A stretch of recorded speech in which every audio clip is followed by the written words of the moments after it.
if you want to dive deeper into our community of passionate listeners, then we have restarted our Patreon so that we can build a community of people. And we're calling that community the Bop Sao Dares. You can choose a level that suits you. You can become a Cafe Suada, a Banh Mi, a Com Tam, a Bun Tet Nung, or the ultimate level, you can become a Bop Sao Day. Join the fun with me and let's explore Vietnam together like never before. So hit that link in the show notes and join my podcasting adventure of a Vietnam podcast today. Cheers. But is it that thing, I've heard this before from people, you show up for the date and then it's 5 of their friends with them as well and you're expected to pick up the bill? So I see that a lot at 86. First dates and Tinder dates are the best thing to watch and eavesdrop on. They went to a Vietnamese wedding in the countryside and they woke up the next morning in a field next to the wedding. If there are 5 back home, there are 7 here. If they're an 8 back home, they're like off the maps here. I've heard this, so I'm only got 2 here.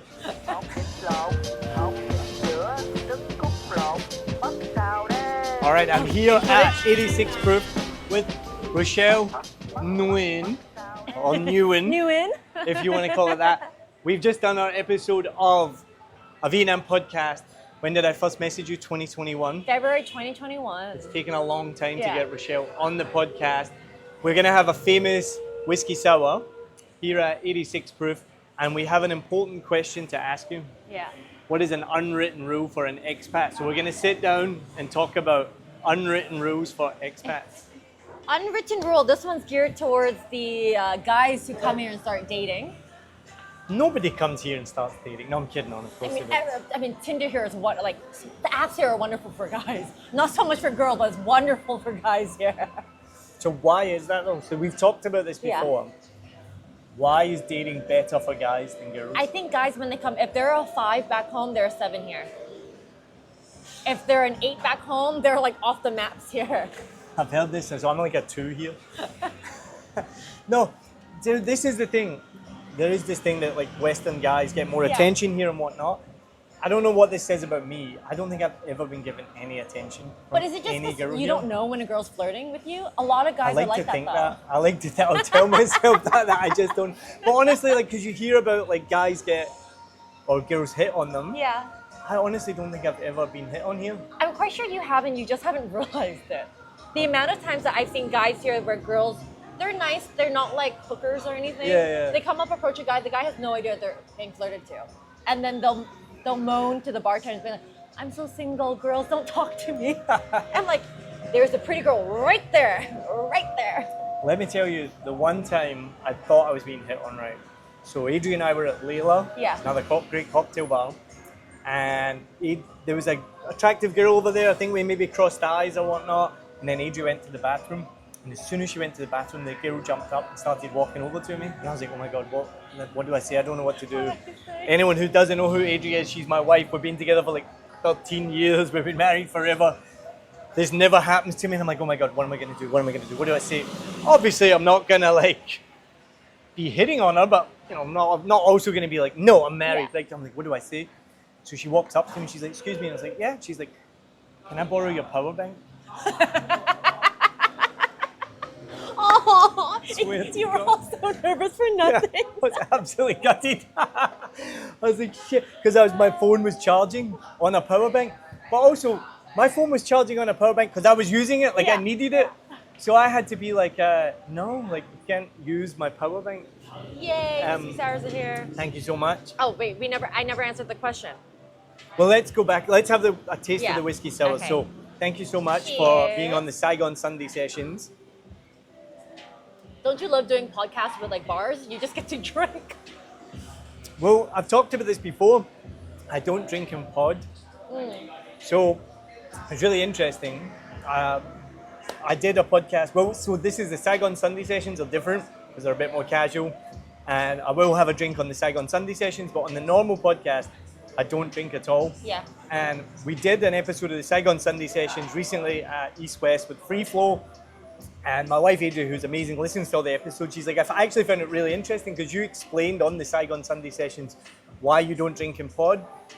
And the reason you gave was, and it's true, is because so I have to actively listen while we're talking and think about what am I going to say next, what am I going to ask next, what are you saying, listening. It's quite like, there's a few things going on. And I noticed the one time early on, I had like one beer. You lose your train of thought really easily. And I didn't think it was a good product. I'm not good as a host to be like drinking. I didn't want to do that kind of podcast. Whereas the Saigon Sunday sessions, I can have a couple of drinks and we'll talk. And she said it was so funny because you explained why you don't drink in pod. And then later on, you literally lost your train of thought while you were talking because we've been having a few beers. Yeah, and she's like, so it was really good example of why not to drink in pod. So I don't normally do it, but I will do it on the Saigon Sunday sessions. So remind me again, what makes the 86 proof whiskey sour the best in the world? Well, that's why I'm like, me and Jason, we don't know. It's like. So I don't know, did you watch the episode with Jason?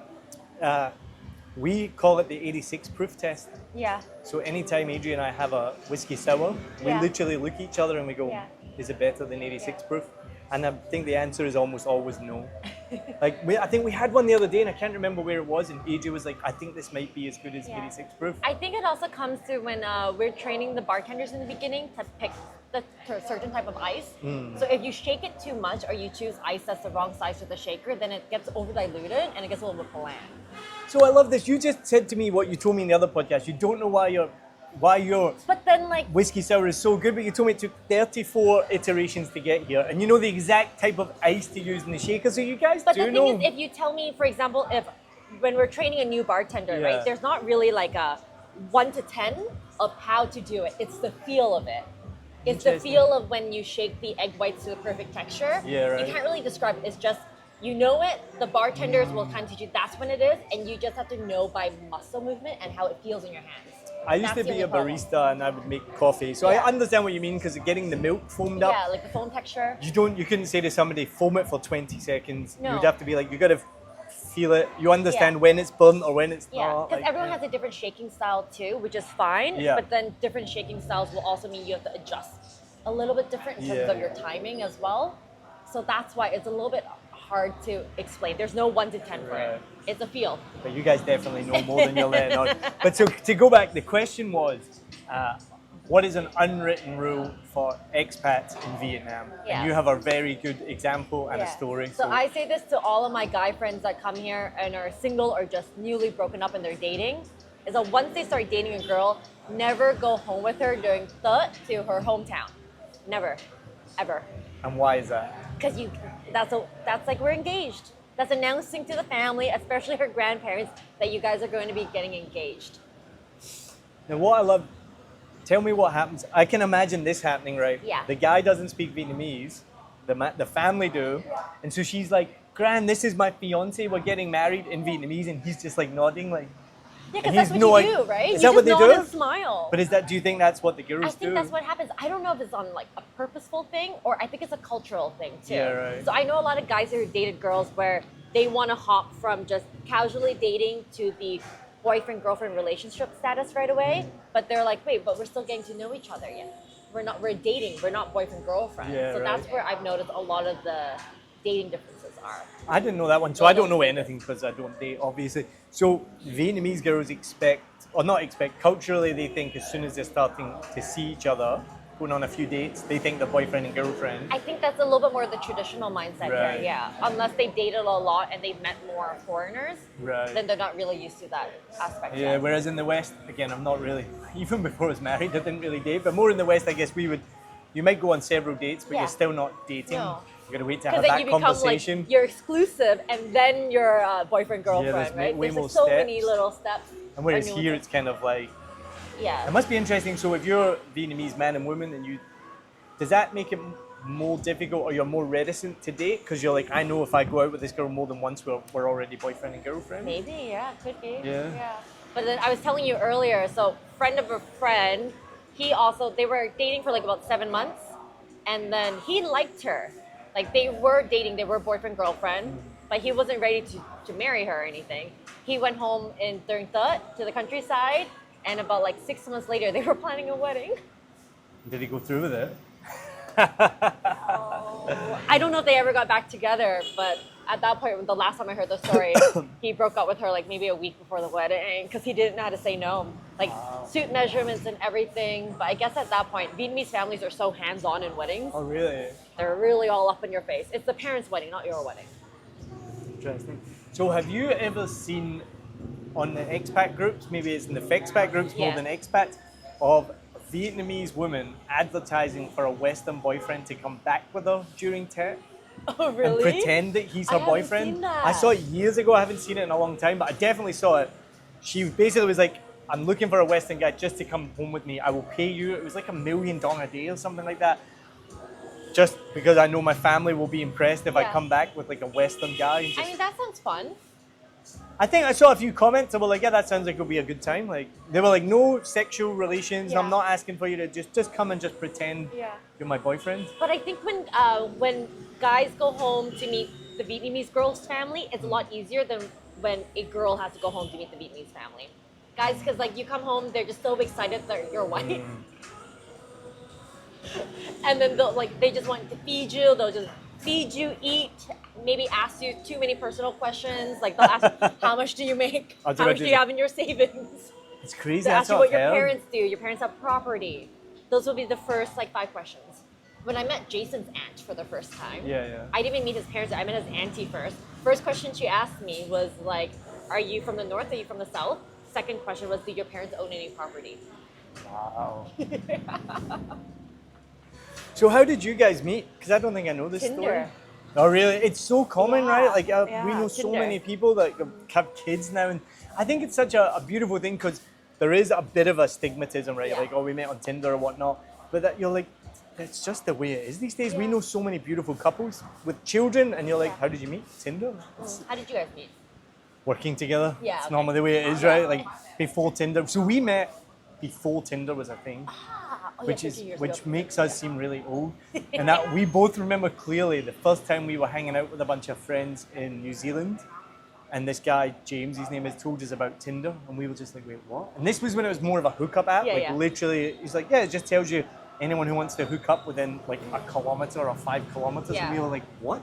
Yeah. And he showed us this app, and we're like, you've met people through this? He's like, yeah, you just go on, you're like, want to hook up and you go and have sex with somebody, and then... Pretty much. Yeah, crazy. But I say that in Vietnam because you've never experienced the whole swiping thing. No. Dating in Vietnam, so everyone's more down to meet up. Versus when you're in Vancouver texting on Tinder or like Bumble, all those apps, you have to be texting for like a week to 2 weeks with this girl or guy before you actually meet up for a coffee, for a drink. Right. But versus here, they'd be like, oh, are you free tomorrow? And just right away. No, so all of my friends who come here for like, maybe they'll be here for like 6 months for work or something, they love dating here. But is it that thing, I've heard this before from people, you show up for the date and then it's 5 of their friends with them as well and you're expected to pick up the bill? I see that a lot in 86. Oh, in 86, bro?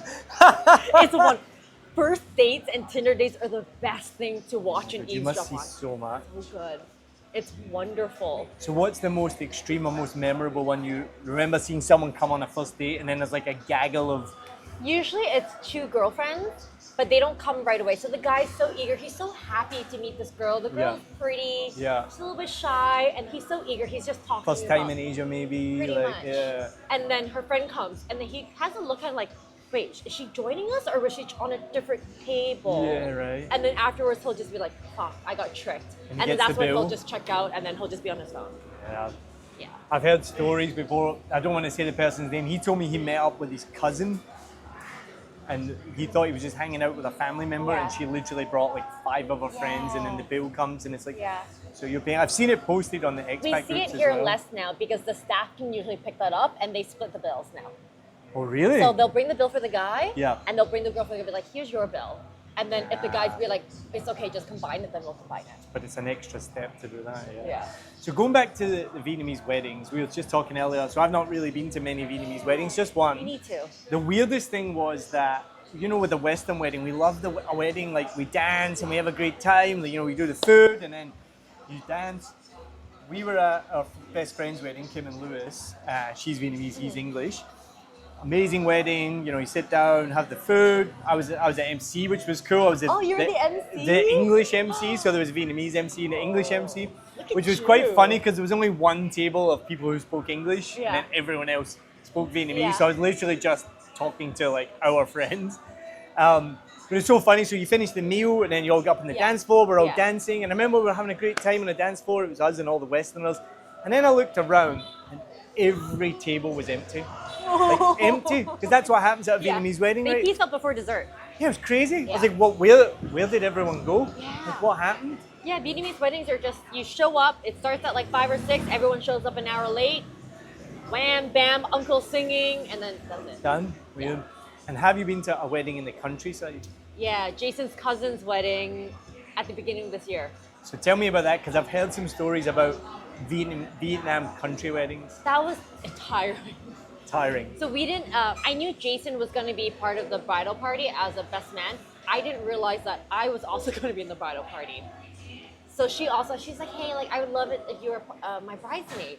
And originally I was like, oh no, it's okay. Like, you don't have to make me feel included. I'm okay being a guest. And she's like, no, I want you to be. I'm like, okay then, great. So I'm like 2 heads taller than all of her bridesmaids. And then we go to the countryside and we have to leave at like 4 a.m. to get to the countryside. And that was in April. So we were hitting the heat wave, so that's 40 degrees. Oh, April's the worst. I hate April. It's so And you're humid. wearing like the rentals that don't really fit you. Like, I'm too tall for an average Vietnamese girl of like in our age group. So all of like the ao dais, like the traditional outfit, they are just wedgies right up. I'm just there, it's uncomfortable. The dresses are probably like 30 centimeters too short for me. The pants are too short for me. And I'm just sweating. And because I don't necessarily look Vietnamese, every single uncle was like, can I take a selfie with you? Everyone, they're like, can I take a selfie? And I'm like, okay. Well, what I've heard, and I've not been to one, is similar to can I take a selfie? Yeah. But instead of a selfie, can I take a shot of rice wine with you? Yeah. Did you have that as well? I'm a girl, so no, but I know guys, you'll definitely get That's that. what, so I've not experienced it, but I've heard the story that if you're a Westerner and you go to a Vietnamese wedding in the country, someone told us early on, we got here like 8 years ago, and they were like, don't go to a wedding in the Vietnam countryside unless you have to. Yeah. Because they'll see you as like Westerner, and every Your uncle entertainment. every uncle will be like, okay, we'll do a shot together. Yeah. And you don't realize that you have to go through 30 shots. So we've had people tell us, like, don't swallow it or only pretend to take it. The other advice we got given was if you do go, make sure you have ice in your beer because you're going to have to drink so much. So I can't even remember who this was. It was so long ago they told us this story. They went to a Vietnamese wedding in the countryside and they woke up the next morning in a field next to the wedding. That's so good. That's so bad. That's so good. And I've heard this from several people because you just get if you're not prepared. And it's that like countryside rice wine too that you don't even know what percentage it is realistically. It's not good for you. And after you've heard about what happened in Laos, you also don't know what's in it as well. You're like, is this methanol? Yeah. Best whiskey sour in the world. It passes the 86 proof test because we're at 86 proof, of course. Thank you so much for being on a Vietnam podcast finally. Oh, and remember, whiskey sour has whiskey in it. To explain if you don't know what that reference is, this is a true story. It was only about a month ago or something. I can't even remember where we were. It was only a month ago? It wasn't that long ago, no. Oh, no. I wasn't even drunk. It was like the start. It was just a total brain fart. Adrian and I were drinking a whiskey sour. It wasn't here, it was somewhere else. And I literally turned around to Adrian and I went, I think it was at Layla actually. I can't remember. Anyway, I turned around to Adrian and I went, what's the base spirit in a whiskey sour again? Is it gin? And as soon as I said it, her face just looked at me like, instantly I was like, fucking hell, it's fucking whiskey in it. And then I told Misha this story, and then Misha posted it on Facebook, and that's how you know about it now. I saw all the reactions on it. I was like, thanks, Misha. Yeah. But it was a small brain fart, but it was pretty stupid. Whiskey sour has whiskey in it, and it is delicious at 86 proof. So cheers.